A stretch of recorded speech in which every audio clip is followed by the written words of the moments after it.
Hello everyone. So today we are going to study about the topic action potential. तो action potential basically हमें कहाँ देखने को मिलता है?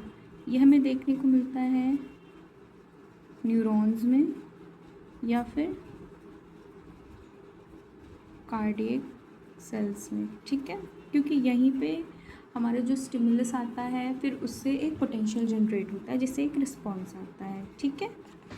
तो हमें सबसे पहले एक्शन पोटेंशियल देखने से पहले हमें सबसे पहले पता होना चाहिए कुछ आयन चैनल्स के बारे में। ओके, आयन चैनल्स क्या होते हैं और कितने तरह के होते हैं, ठीक है? आयन चैनल से हमें पता चल रहा है कि यहाँ किसी ट्रांसपोर्ट की बात हो रही है ना? किसी चीज़ के ट्रांसपोर्टेशन की बात हो रही है। किसके ट्रांसपोर्टेशन की बात हो रही है? आयंस के ट्रांसपोर्टेशन की बात हो रही है। तो यहाँ पे हमें देखने को मिलते हैं 4 टाइप्स ऑफ चैनल। सबसे पहले हमें देखने को मिलता है leaky channel. Okay, leaky channel क्या होता है? ये इन्हें ओपन या क्लोज होने के लिए किसी भी बाहर के स्टिमुलस की, किसी तरह की वोल्टेज की, किसी तरह की प्रेशर की, किसी तरह की मैकेनिकल कोई भी ऐसी चीज़ या फिर किसी भी चीज़ की ज़रूरत नहीं होती है, ठीक है? लीकी चैनल्स ये कभी भी ओपन हो सकते हैं या कभी भी क्लोज हो सकते हैं या फिर ऑलवेज ओपन भी होते हैं ये, ठीक है? और ये भी प्रेजेंट होते हैं प्लाज्मा मेम्ब्रेन पे। नेक्स्ट हमारे पास जो आता है वो आता है voltage gated channel. Voltage gated channels क्या होते हैं? ये एक पर्टिकुलर वोल्टेज पे ही ओपन होते हैं। इनमें जो है वो गेट्स भी होते हैं, ठीक है? वोल्टेज गेटेड चैनल ये एक पर्टिकुलर, जब इनको एक पर्टिकुलर वोल्टेज मिलेगा तभी ये ओपन होंगे, अदरवाइज ये क्लोज रहेंगे। एक थर्ड तरह का चैनल होता है, दिस वाज फर्स्ट सेकेंड। एक थर्ड तरह का चैनल होता है जो कि होता है mechanical gated channel. Mechanical gated channel, ये चैनल किसी भी तरह की बाहरी रिस्पॉन्स, जैसे कि कोई टच हो गया, कोई प्रेशर हो गया, जिससे मसल्स में डिसॉर्शन हो और वो डिसॉर्शन से ये चैनल्स ओपन होते हैं, ठीक है? या फिर किसी तरह की वाइब्रेशन हो, मतलब आप समझ रहे हो, किसी तरह का कोई फिज़िकल कोई ऐसी चीज़ हो जिससे कि ये चैनल्स खुल जाते हैं। और एक फोर्थ होता है ligand gated channel. Ligand gated channel होता है, इसमें एक पर्टिकुलर लिगैंड या फिर कोई एक मॉलिक्यूल आके इससे बाइंड करता है जिससे कि ये चैनल ओपन हो जाते हैं। अगर वो बाइंड नहीं करेगा तो चैनल ओपन नहीं होगा, ट्रांसपोर्ट आगे नहीं बढ़ेगा। मेम्ब्रेन होती है, तो इसी मेम्ब्रेन पे वो चैनल प्रेजेंट होते हैं।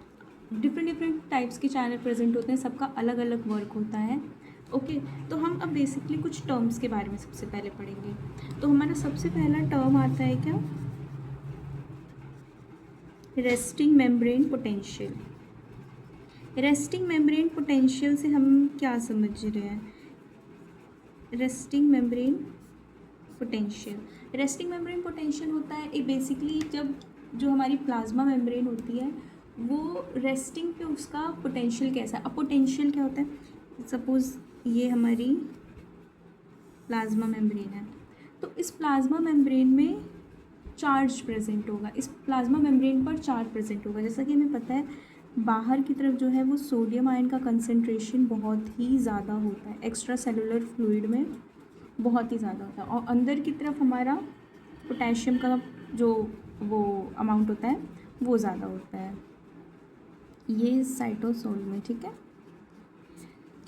लेकिन अब इससे तो ये दोनों ही पॉजिटिव हैं, तो ये तो इक्वल होना चाहिए, बट यहाँ पे पोटेंशियल की बात हो रही, पोटेंशियल मतलब डिफरेंस होता है ना? तो यहाँ पे डिफरेंस होता है चार्जेस के, वो कैसे होता है? तो जैसा कि अभी हमने अभी हमने देखा कि यहाँ पे कुछ चैनल्स प्रेजेंट होते हैं। ये चैनल्स, इनको हम कहते हैं पोटेशियम लीकी चैनल्स।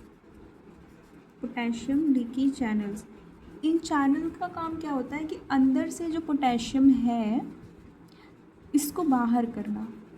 अब अंदर अंदर से पॉजिटिविटी बाहर जा रही है, अंदर नेगेटिव बढ़ता जा रहा है, और बाहर की तरफ तो पॉजिटिव पहले से था वो और बढ़ता जा रहा है। तो ये एक पोटेंशियल जनरेट होता है यहाँ पे, जिसको हम कहते हैं रेस्टिंग मेम्ब्रेन पोटेंशियल। ये सिर्फ इन लीकी चैनल्स की वजह से नहीं होता है, इनमें और भी कई फैक्टर्स होते हैं। जैसे कि हमें पता है ये सेल है, ठीक है, सेल के अंदर फॉस्फेट होता है, ठीक, और क्या होते हैं, अमाइनो एसिड्स होते हैं। तो ये फॉस्फेट पे भी नेगेटिव है, अमाइनो एसिड भी नेगेटिवली चार्ज होता है, जैसा कि हमें पता है। बट ये बाहर नहीं जा सकते हैं। बाहर ये क्यों नहीं जा सकते? क्योंकि ये जो फॉस्फेट होता है ये अटैच्ड होता है एटीपी से, एटीपी में अटैच्ड होता है ये, तो ये बाहर नहीं जा सकता किसी भी तरीके से।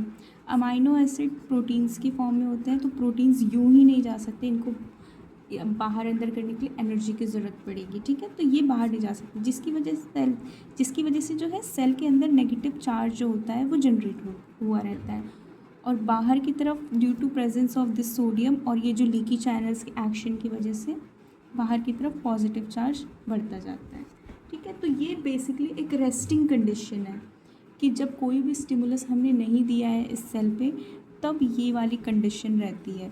और इसका पोटेंशियल कितना होता है? रेस्टिंग मेम्ब्रेन पोटेंशियल एक नॉर्मल सेल का होता है -70 मिलीवोल्ट, ठीक है, -70 मिलीवोल्ट होता है। ये माइनस यहाँ पे क्या सिग्निफाई कर रहा है कि सेल के अंदर नेगेटिव है, ठीक है, ये माइनस साइन ये सिग्निफाई कर रहा है। तो ये हमारा रेस्टिंग पोटेंशियल हो गया। तो हमने देख लिया कि रेस्टिंग मेम्ब्रेन पोटेंशियल कैसे मेंटेन, अब इसको मेंटेन करने की भी ज़रूरत रहती है ना। तो इसको मेंटेन करने के लिए यहाँ पे एक पंप होता है जिसको हम कहते हैं सोडियम पोटेशियम एटीपेज पंप। ये पंप जो है वो रेस्टिंग मेम्ब्रेन पोटेंशियल की कंडीशन को मेंटेन करता है। क्या करता है? मेंटेन करता है, maintains resting membrane potential condition. ये क्या करता है? सपोज ये प्लाज्मा मेम्ब्रेन है, ठीक है, यहाँ पर ये पंप प्रेजेंट है, ओके, दिस इज़ पंप। तो इस पंप का वर्क ये होता है कि ये अंदर से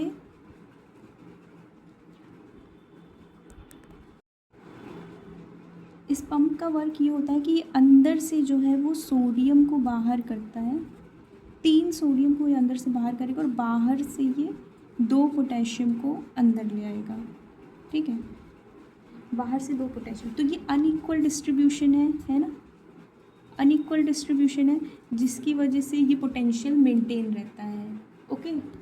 तो ये पूरी हमारी बात हो गई रेस्टिंग मेम्ब्रेन पोटेंशियल की। रेस्टिंग मेम्ब्रेन पोटेंशियल में हमने क्या देखा कि यहाँ पे पोटेशियम, ऐसा नहीं कि यहाँ पे सोडियम लीकी चैनल्स नहीं होंगे, यहाँ पे सोडियम लीकी चैनल्स भी होते हैं, बट इनका जो नंबर होता है वो बहुत ही हाई होता है पोटेशियम लीकी चैनल्स का, जिसकी वजह से लगातार पोटेशियम बाहर जाता रहता है, जिसकी वजह से अंदर जो है सेल के अंदर नेगेटिव चार्ज बढ़ता रहता है। और ये मेंटेन, अब बढ़ते बढ़ते इतना भी नहीं बढ़ जाता है, बढ़ते बढ़ते ये जो इसका काम होता है ये मेंटेन करना, कि बहुत ज़्यादा अगर सोडियम बाहर चला जाएगा तो फिर अंदर बहुत ज़्यादा नेगेटिव चार्ज होगा, बट हमें इस कंडीशन पे मेंटेन करना है, उसकी वजह तो वो काम करता है सोडियम पोटेशियम एटीपेज पंप। वो बाहर से 2 पोटेशियम को अंदर ले आता रहता है और अंदर से 3 सोडियम को बाहर करता रहता है, तो ये एनर्जी यूज़ करता है, इसलिए यहाँ इसका नाम है एटीपेज पंप, ओके। तो अब नेक्स्ट हमारी बात आ जाती है कि ये तो हमारा रेस्टिंग पोटेंशियल हो गया। तो अब नेक्स्ट हमारी बात आती है, ठीक है, रेस्टिंग मेम्ब्रेन पोटेंशियल हमने देख लिया -70 मिलीवोल्ट होता है। बट अब हमें यहाँ पे ये देखना है कि एक्शन पोटेंशियल कैसे जनरेट हो रहा है, okay.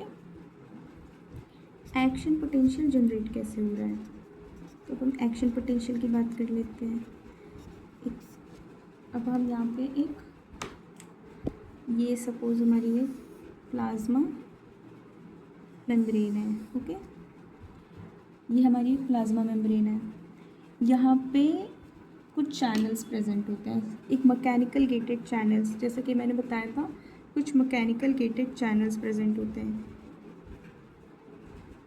Okay.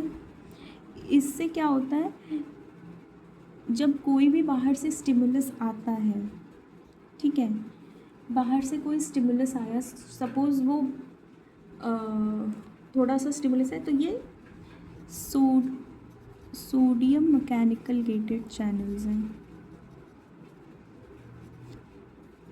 Sodium mechanical gated channels हैं। स्टिमुलस आया, कोई प्रेशर आया, कोई वाइब्रेशन आई, कुछ भी आया, कोई टच हुआ, तो फिर उससे ये क्या करता है कि बाहर से जो सोडियम एक्स्ट्रा सेलुलर फ्लूइड में प्रेजेंट है उन्हें अंदर लाना शुरू कर देता है, बाहर से अंदर लाना शुरू कर देता है, तो अंदर पॉजिटिव चार्ज बढ़ने लगता है, मतलब -70 से ये पहुंच जाता है -55 मिलीवोल्ट तक।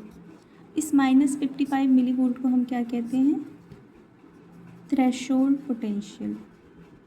थ्रेशोल्ड पोटेंशियल क्या होता है, मिनिमम पोटेंशियल रिक्वायर्ड होता है वोल्टेज गेटेड चैनल को ओपन करने के लिए। अगर इससे कम पोटेंशियल होता है तो फिर वोल्टेज गेटेड चैनल ओपन नहीं होंगे, ठीक है। तो थ्रेशोल्ड पोटेंशियल यही होता है कि मिनिमम जो पोटेंशियल चाहिए होता है वो थ्रेशोल्ड पोटेंशियल होता है वोल्टेज गेटेड चैनल को ओपन करने के लिए, ठीक है। क्योंकि इससे तो थोड़ा थोड़ा ही सोडियम, मैकेनिकल गेटेड से थोड़ा थोड़ा ही सोडियम बाहर अंदर आता है, इन्फ्लक्स जो सोडियम का होता है वो बहुत कम होता है। बट जब वोल्टेज गेटेड चैनल होते हैं तो एक बहुत ही हैवी अमाउंट में, बहुत हेफ्टी अमाउंट में जो है वो सोडियम का इन्फ्लक्स सेल के अंदर होता है, जिसकी वजह से सेल के अंदर पॉजिटिव चार्ज बढ़ जाता है, ठीक है। तो यहाँ पे फिर इससे क्या होगा, थ्रेशोल्ड पोटेंशियल जब आया तो इससे वोल्टेज गेटेड चैनल ओपन हो गए। तो अब हम वोल्टेज गेटेड चैनल दिखाते हैं, सोडियम का वोल्टेज गेटेड चैनल। सपोज बस ये सोडियम का वोल्टेज गेटेड चैनल, इसमें ऊपर की तरफ का ये जो होता है ये क्लोज्ड होता है, ये अंदर ओपन होता है, इसमें 2 गेट होते हैं, ठीक है। ये इसको हम कहते हैं activation gate, this is the activation gate and this is the inhibition gate. तो जब यहाँ से ये जब थ्रेशोल्ड पोटेंशियल रीच हुआ तो इसके बाद ये वोल्टेज गेटेड चैनल ओपन हो जाएगा, इस पोटेंशियल पे ये वोल्टेज गेटेड चैनल का ये गेट ओपन हो जाएगा, ऐसे ओपन होगा। अंदर का तो ओपन ही था, बाहर का भी ओपन हो जाएगा। तो यहाँ से जो है वो सोडियम अंदर की तरफ आएगा, यहाँ से सोडियम अंदर की तरफ आएगा, अंदर की तरफ आएगा तो अंदर का जो चार्ज है वो पॉजिटिव होगा, बढ़ेगा पॉजिटिव चार्ज, और बाहर की तरफ नेगेटिव होता जाएगा, ठीक है। ये बढ़ते बढ़ते -70 से हुआ था -55 मिलीवोल्ट, और उसके बाद फिर 0 मिलीवोल्ट, फिर ये बढ़ते बढ़ते कितना बढ़ जाएगा, +30 मिलीवोल्ट तक पहुंच जाएगा। +30 मिलीवोल्ट तक पहुंचा मतलब एक्शन पोटेंशियल जनरेट हो गया, ठीक है। एक्शन पोटेंशियल जो है वो जनरेट हो गया, ये हमारा एक्शन पोटेंशियल जनरेट हो गया। कैसे जनरेट हुआ एक बार फिर से देखेंगे। यहाँ पे मैकेनिकल गेटेड सोडियम चैनल्स थे, बाहर से कोई भी स्टिमुलस मिला इसे तो मैकेनिकल गेटेड चैनल्स ओपन हो गए तो सोडियम का इन्फ्लक्स अंदर की तरफ हुआ। सोडियम का इन्फ्लक्स अंदर की तरफ हुआ तो जो -70 मिलीवोल्ट रेस्टिंग मेम्ब्रेन पोटेंशियल था वो बढ़ा और बढ़कर -55 मिलीवोल्ट थ्रेशोल्ड तक पहुंचा। थ्रेशोल्ड रीच होते ही वोल्टेज गेटेड चैनल्स ओपन होंगे, वोल्टेज गेटेड चैनल सोडियम का ओपन होगा, जिसकी वजह से यहाँ पे सोडियम का इन्फ्लक्स होगा, है ना। सोडियम का इन्फ्लक्स होगा तो अंदर की तरफ पॉजिटिव चार्ज इंक्रीज़ होगा, पॉजिटिव चार्ज इंक्रीज़ होगा तो रेस्टिंग मेम्ब्रेन पोटेंशियल से -55 पहुँचा, उससे 0 मिलीवोल्ट पहुँचा, +30 मिलीवोल्ट पहुँचा, एक्शन पोटेंशियल जनरेट हो गया। हमारा एक्शन पोटेंशियल यहाँ पे जनरेट हो गया। अब क्या होगा, अब एक्शन पोटेंशियल जनरेट हुआ, अब यहाँ पे जब एक्शन पोटेंशियल जनरेट हो गया है तो अब क्या होगा, ये जो हमारा इनहिबिशन गेट था है ना, ये क्लोज हो जाएगा। तो अब हम पहले एक और प्लाज्मा मेम्ब्रेन्स को आगे क्या होता है वो हम इस पे देखेंगे। ये जो वोल्टेज गेट था इसमें जब ये एक्शन पोटेंशियल रीच हुआ तो ये ऊपर का जो एक्टिवेशन गेट था वो तो ओपन नहीं रहेगा, बट जो अंदर का इनहिबिशन गेट था वो +30 मिलीवोल्ट पहुँचते ही ये गेट क्लोज हो जाएंगे। ये गेट क्लोज हो जाएंगे, दैट मीन्स कि अब जो सोडियम का इन्फ्लक्स अंदर की तरफ हो रहा था वो बिल्कुल टोटली स्टॉप हो जाएगा, है ना, ये बिल्कुल स्टॉप हो जाएगा। तो आगे ये और पॉजिटिव नहीं होगा, +30 मिलीवोल्ट पे ये स्टॉप हो जाएगा। तो अब जब ये इनिबिशन गेट बंद हो गया तो यहाँ पे ना एक और तरह के चैनल्स फिर ओपन होंगे। एक और तरह के कौन से चैनल्स ओपन होंगे?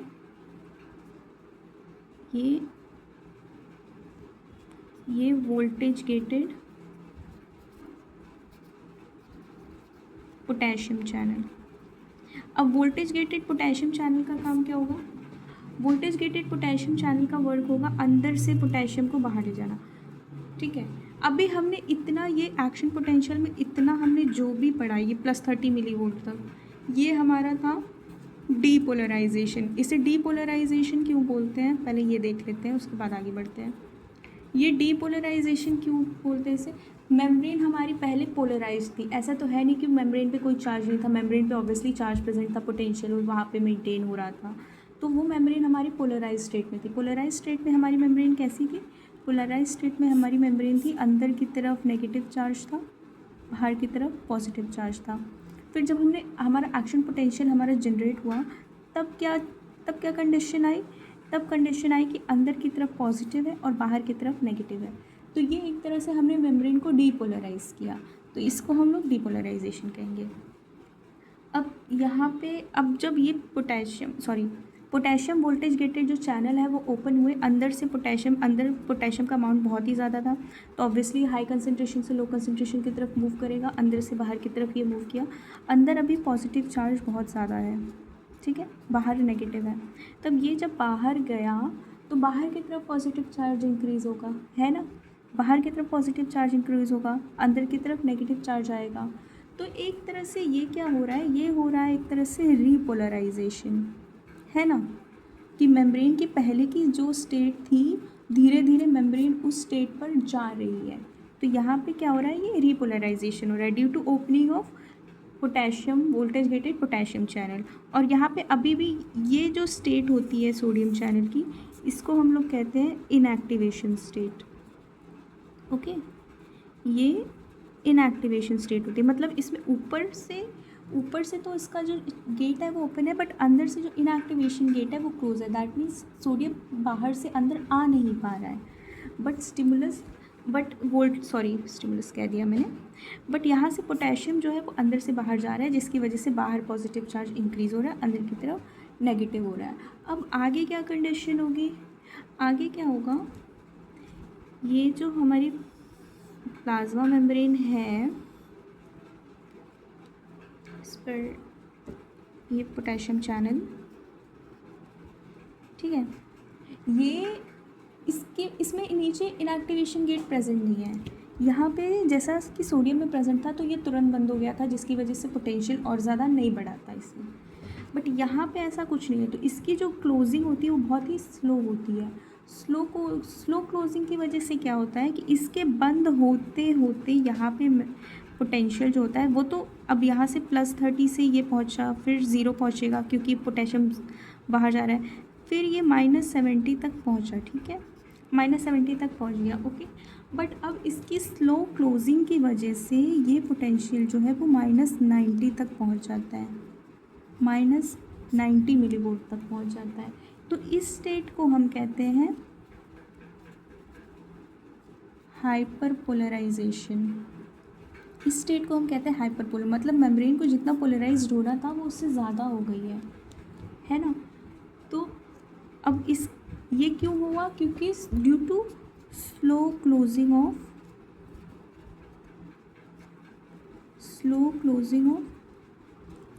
पोटेशियम चैनल, है ना, क्योंकि यहाँ पे कोई भी इनहिबिशन गेट प्रेजेंट नहीं है। एक गेट की स्लो क्लोजिंग की वजह से हाइपर पोलराइजेशन की स्टेट आ गई, ओके। और उसके बाद फिर ये धीरे धीरे ये गेट जब क्लोज हो जाएंगे उसके बाद ये धीरे धीरे वापस से अपने,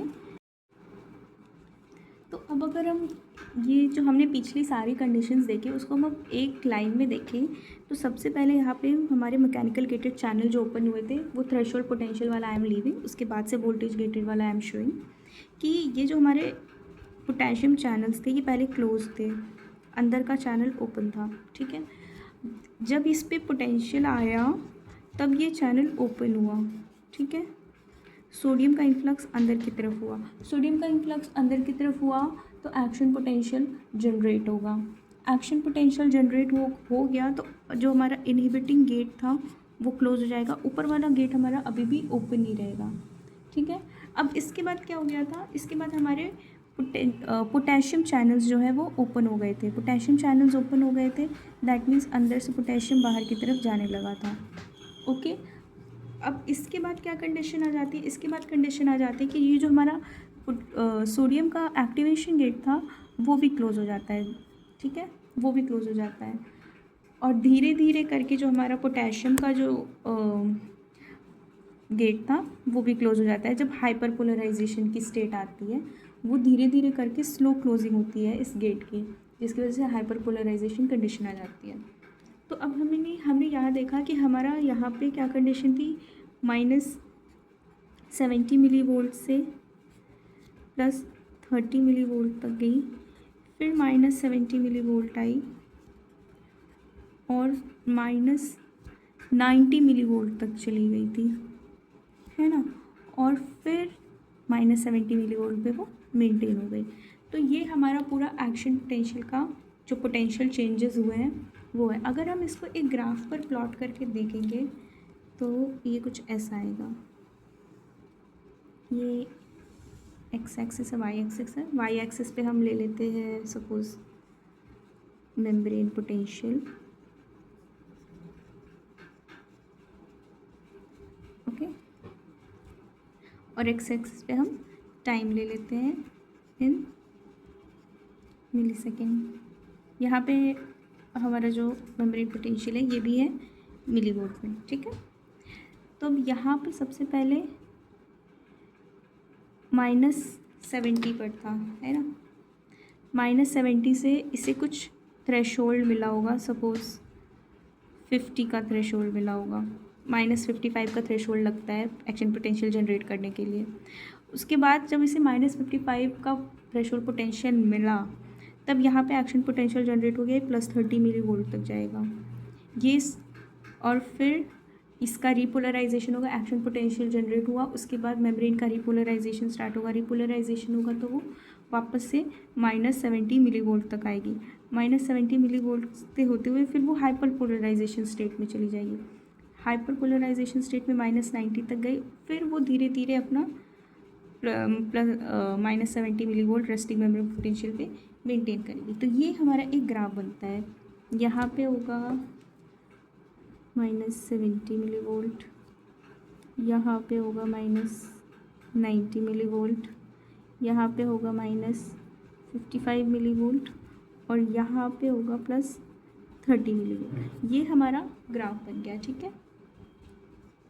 दिस ये हमारी क्या है, ये है हमारा थ्रेशोल्ड पोटेंशियल, थ्रेशोल्ड पोटेंशियल है। ये कौन सा स्टेट शो कर रहा है हमारा, डीपोलराइजेशन।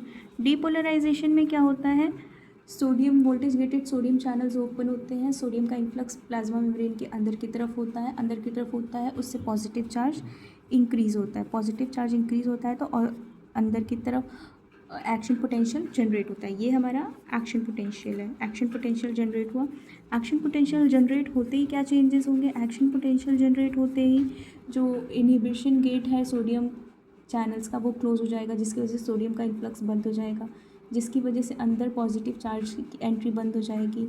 उसके बाद क्या होगा, potassium voltage gated potassium channels open होंगे, voltage gated potassium channels open होंगे तो यहाँ पे क्या होगा, मेम्ब्रेन की रिपोलराइजेशन होगी। रिपोलराइजेशन मतलब धीरे धीरे मेम्ब्रेन का जो ओरिजिनल पोटेंशियल था मेम्ब्रेन वो अक्वायर करने की कोशिश करेगी। रिपोलराइजेशन में ड्यू टू स्लो उस वहाँ पे क्या होगा, पोटेशियम के जो इनहिबिशन गेट है वो क्लोज हो जाएंगे, इनहिबिशन गेट क्लोज होंगे और फिर क्या होगा, due to slow closing of potassium voltage gated potassium channel यहाँ पे हाइपर पोलराइजेशन हो जाएगा, ठीक है, मेम्ब्रेन का हाइपर पोलराइजेशन हो जाएगा। ओके, इतनी बातें समझ में आ गई।